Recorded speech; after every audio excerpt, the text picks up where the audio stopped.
No way could I ever believe that Jesus would say to me, "Sure, Cheryl, it's okay. Pull that lever." No way.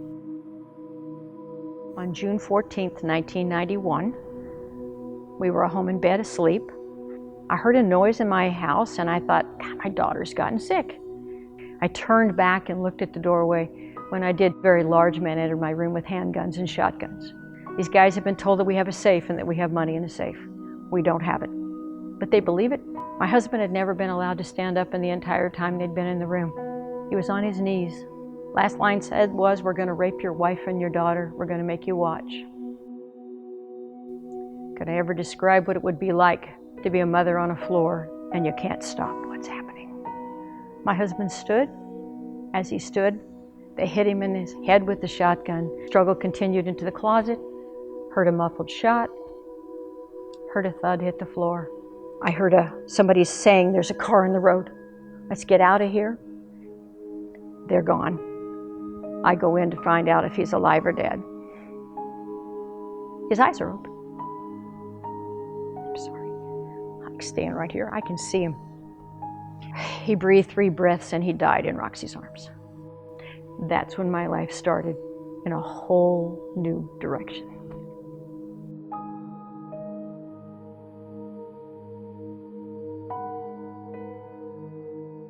When I was the warden, I carried out 4 executions.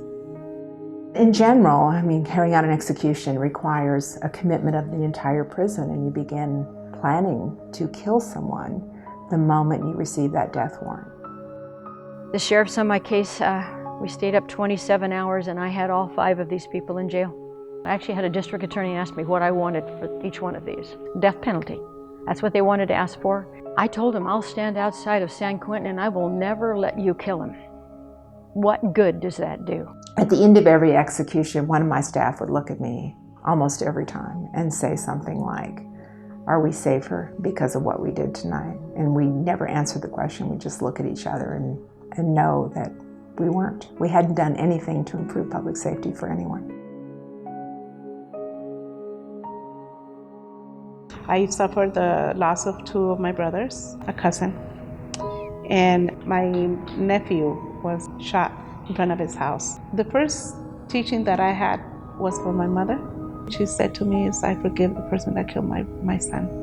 I need him to rest in peace." Once I left San Quentin, I started really having nightmares about some of the executions and the processes, and I know it had an impact on me. 25 years later, I write every one of the people in my crime.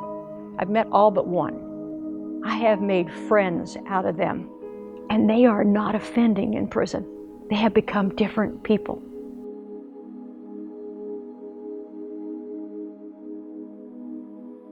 Understanding what the costs are to the individual counties that are paying for the death penalty and what the state's paying for the death penalty, buckled with the writ of the church, which is that all life is precious, I determined to be a crusader, if you will, in making sure that California does not have a death penalty. One of the things that I totally refuse, is somebody else being killed in my brother's names. I don't want anybody else to go through what our family went through. You know, the year of mercy that the Pope has declared has, I think, been so powerful and just continues to strengthen my resolve that we should not have the death penalty in this state. It does not do you any good whatsoever to hate. And that's all this boils down to. Forgive us our trespasses as we forgive those. I'm forgiven as I forgive. That's it. It's that simple. And the moment you sit down across from them and you look at somebody in the eye, it all changes.